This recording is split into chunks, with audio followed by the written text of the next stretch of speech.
Hello students, good morning and स्वागत है आप सभी का एक बार फिर से श्री लाइव के एक बिल्कुल नए और इंटरेक्टिव वीडियो में। तो आज के वीडियो में जैसा कि हमने बात की थी शुरू से, हम इलेक्ट्रिक पोटेंशियल कंप्लीट कर चुके हैं। हम सीरीज चला रहे हैं अभी इलेक्ट्रिक कैपेसिटेंस की। तो इलेक्ट्रिक कैपेसिटेंस में इंट्रोडक्शन वीडियो के बाद में थोड़ा सा उससे आगे बढ़ते हैं। आज हम बात करने वाले हैं the capacitance of a conductor, यानी अगर आपके पास में कोई कंडक्टर है, कंडक्टिंग मटेरियल है, तो उस केस में आपकी कैपेसिटेंस कितनी होगी। देखिए, जो कोई भी कंडक्टर होता है उसकी जो कैपेसिटेंस है वो डिपेंड करती है पूरी तरीके से उसके चार्ज, जो अमाउंट ऑफ चार्ज, कुछ टर्म्स में यहाँ पे लिख रहा हूँ कि जो कंडक्टर की जो कैपेसिटेंस होगी वो डिपेंड किसके ऊपर करेगी। एक तो वो डिपेंड करेगी उसके अमाउंट ऑफ चार्ज पे, और दूसरा वो डिपेंड करेगी चेंज इन पोटेंशियल।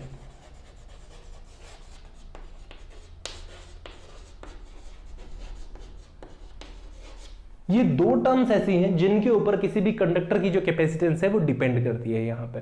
अब वो कैसे डिपेंड करेगी, देखिए, अमाउंट ऑफ चार्ज जो फ्लो करता है उसकी तो डायरेक्टली प्रोपोर्शनल होती है, और एक क्वांटिटी, चार्ज की क्वांटिटी जो फ्लो कर रही है उस टाइम पे पोटेंशियल में कितना चेंज होता है, ये बातें डिसाइड करती हैं कि उसकी कैपेसिटी यानी कि कैपेसिटेंस कितना होगा। यहां पे समझते हैं कैपेसिटेंस को, जैसे हमने बात की थी, हम शो करेंगे सिंबल सी से, ठीक है। लेकिन उससे पहले हम मान लेते हैं कि कोई भी चार्ज क्यू फ्लो करने के लिए, लेट अस से कि अमाउंट ऑफ चार्ज अगर क्यू फ्लो करता है और उस चार्ज के फ्लो करने से पोटेंशियल में इंक्रीज कितना हो रहा है, V अगर चेंज हो रहा है पोटेंशियल में, यानी Q डायरेक्टली प्रोपोर्शनल किसके है, V के। जैसे जैसे Q फ्लो करेगा वैसे वैसे क्या आएगा, V यहां पे चेंज होगा, ठीक है। ये टर्म हमारे पास में रहेगी यहां से। अब देखो यहां से क्या होगा कि प्रोपोर्शनलिटी कांस्टेंट अगर हम हटाते हैं तो एक टर्म आती है यहां पे C इंटू V, जहां पे C क्या चीज है, C is the capacitance of that conductor, किसी भी कंडक्टर की कैपेसिटेंस। तो यहां से C की वैल्यू कितनी हो जाएगी हमारे पास में, वो हो जाएगी Q बाई V। ये हमारे पास में वैल्यू होगी कैपेसिटेंस फॉर ए कंडक्टर, यानी किसी भी कंडक्टर की जो कैपेसिटेंस है वो कितनी होने वाली है, C is equal to Q by V होने वाली है, ठीक है। इन दैट केस ये Q डायरेक्टली प्रोपोर्शनल अगर V के है, और इसका अगर हम ग्राफिकल रिप्रेजेंटेशन करते हैं तो ग्राफिकल रिप्रेजेंटेशन देखिए आप कैसे होगा। यहां पे अगर हम इसी टर्म का ग्राफिकल रिप्रेजेंटेशन, यहां पर जैसे हमने कहा एक एक्सिस के ऊपर अगर मैं चार्ज Q ले लेता हूं और दूसरे एक्सिस के ऊपर पोटेंशियल V ले लेता हूं, this is the origin point O, तो यहां से कैसा ग्राफ बनेगा, लीनियर ग्राफ बनेगा। Why?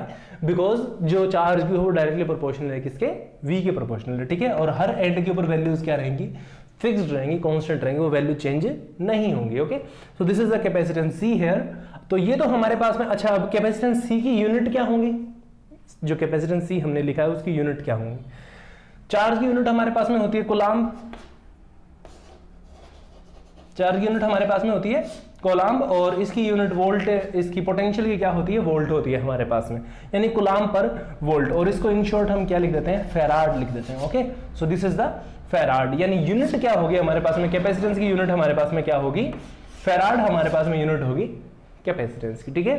This is the farad unit होगी। अब इसके बाद में हमारे पास में टर्म आती है डायमेंशन। डायमेंशन कितनी होगी कैपेसिटेंस C की, तो कैपेसिटेंस C की डायमेंशन क्या होगी कि चार्ज की डायमेंशन को अगर आप डिवाइड कर देते हैं किसकी डायमेंशन से, पोटेंशियल की डायमेंशन से।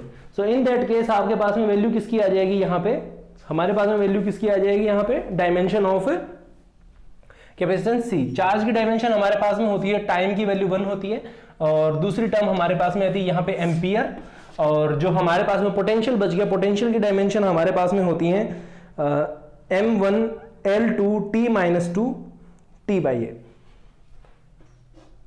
यहां पे आता है हमारे पास में M1 L2 T, यहां पे देखिए एक तो हमारे पास में टर्म आने वाली है -2, और उसके साथ में उसके नीचे डिवाइड होने वाला है T दोबारा से, तो यहां पे T -1 ही रहेगा हमारे पास में, T -2, और इसके अपॉन में होता है T अपॉन T इंटू ए। ये हमारे पास में इससे क्या होती है, डायमेंशंस होती हैं।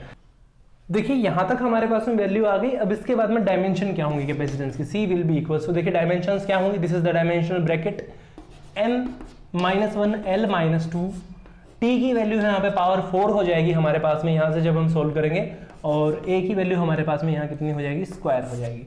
ये हमारे पास में डायमेंशन आ जाएंगी कैपेसिटेंस C की हमारे पास में। Okay, so these are the dimensions. अब देखिए यहां पे मैंने शुरुआत में बात की थी यूनिट की, मैंने बात की थी कैपेसिटेंस सी की, जो हमने यूनिट लिखी थी वो फैराड लिखी थी, ठीक है। आई मस्ट से फैराड क्या होती है, फैराड एक बहुत बड़ी यूनिट होती है। इन शॉर्ट आपको बताऊं कि यहां पे जो एक फैराड होता है वो बराबर होता है करीबन 96,500 कूलाम चार्ज के, ठीक है, which is not just a huge but a very huge amount of charge, जो कि एक बहुत बड़ा अमाउंट है चार्ज का, छोटा मोटा अमाउंट नहीं, बहुत बड़ा अमाउंट है। 96,500 कूलाम बहुत बड़ा अमाउंट है यहाँ पे। तो इतना बड़ा अमाउंट चार्ज का किसके बराबर होता है, एक फैराड के बराबर होता है। और ये किसके बराबर होता है, ये बराबर होता है हमारी जो पूरी अर्थ है इसकी कैपेसिटेंस एक फैराड के बराबर होती है। इतनी हाई वैल्यूज होती हैं। नॉर्मल टर्म्स में हम क्या यूज करते हैं, हम टर्म यूज करते हैं इन जनरल, जो हमारे पर्पज के लिए हम यूज करते हैं, microfarad and picofarad. Micro का मतलब होता है 10⁻⁻⁶ और पीको का मतलब होता है 10⁻⁻12। ये हमारे पास में चलती हैं रेगुलर यूजेस में, ठीक है। These are the units which we use in regular usages. Capacitance की ये यूनिट हम जो हमारे डोमेस्टिक यूजेस हैं उनमें हम इनको इस्तेमाल करते हैं, ठीक है। अब इसके बाद में हम बात करेंगे इसी वीडियो के नेक्स्ट पार्ट में एक स्फेरिकल कंडक्टर की कैपेसिटेंस। ओके, सो इस वीडियो के सेकंड पार्ट में जैसे कि हमने बात की थी, हम बात करने वाले हैं थोड़े से और एनहांस टॉपिक के बारे में। हम बात करेंगे अभी capacitance of isolated spherical conductor, यानी आइसोलेटेड, अलग से है, ग्राउंड नहीं कर रखा है कहीं भी, ठीक है, पूरी तरीके से अलग है और पूरा स्फेरिकल कंडक्टर है, यानी बाहर इसके चार्ज डिस्ट्रीब्यूटेड है, अंदर से पूरी की पूरी शेल है, अंदर से खाली है। रेडियस r है यहाँ पे, O इज द सेंटर और the origin you can say, charge Q इसके ऊपर डिस्ट्रीब्यूटेड है, the potential is V। Okay, ये हमारे पास में पूरी की पूरी शेल है। अब इसके लिए हमें क्या निकालनी है, इसके लिए हमें सोल्व करना है कैपेसिटेंस। तो कैपेसिटेंस के लिए हमें दो चीजें चाहिए, तो हमें चार्ज Q की वैल्यू चाहिए और पोटेंशियल V की वैल्यू चाहिए। सो इसके लिए पोटेंशियल कितना होगा, अब देखिए पोटेंशियल अगर आप कैलकुलेट करना जानते हैं then this is very much good for you, लेकिन अगर आप नहीं जानते हैं देन आप सीरीज वॉच कर सकते हैं, जो चैप्टर 3 की हमारी प्लेलिस्ट आपको मिल जाएगी। उस प्लेलिस्ट में आप जैसे ही वॉच करेंगे आपको सारी चीजें मिल जाएंगी इससे रिलेटेड। ओके, सो यहाँ पे देखिए पोटेंशियल V कितना होगा, potential V will be equals to, मैं यहाँ पे डायरेक्ट लिख रहा हूँ 1/4πε0। टोटल चार्ज कितना है, यहाँ पे Q है and the radius is R। ये हमारे पास में वैल्यू है, दिस इज द पोटेंशियल। ये पोटेंशियल की वैल्यू हमारे पास में आ गई। अब हमें जो स्फेरिकल शेल है उसके लिए अगर हमें किसकी वैल्यू निकालनी है, कैपेसिटेंस C की वैल्यू निकालनी है। तो यहां कहीं हमने फॉर्मूला लिखा था, सॉरी मैंने मिटा दिया। Okay, so the capacitance will be, capacitance C हमारे पास में होती है Q/V। इस ऊपर वाले फॉर्मूला में देखिए आपको Q और V दोनों दिख रहे हैं। अगर हम Q/V लिखेंगे यहां से इस फॉर्मूला से, तो Q/V हमारे पास में कितना होगा, यहां the capacitance C will be, अगर V को यहां ले आते हैं, इस टर्म को यहां लिख लेते हैं, तो क्या बचेगा, द 4πε0 R। ओके, ये टर्म हमारे पास में बचने वाली है, ठीक है, और ये टर्म हमारी किसकी वैल्यू होगी, कैपेसिटेंस की वैल्यू होगी, ठीक है।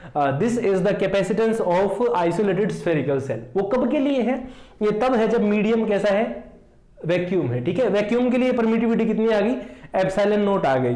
But what about a medium, क्या होगा अगर यहां अंदर क्या भरा हो, अगर यहां अंदर क्या भरा हो, कोई मीडियम भरा हो, इन दैट केस, ये तो किसके लिए आगे C0 लिख लेते हैं वैक्यूम के लिए। बट व्हाट अबाउट Cm, के अंदर अगर कोई मीडियम भरा हो, तो उस केस में क्या होगा, this will be the 4πε, sorry not the epsilon but the epsilon R।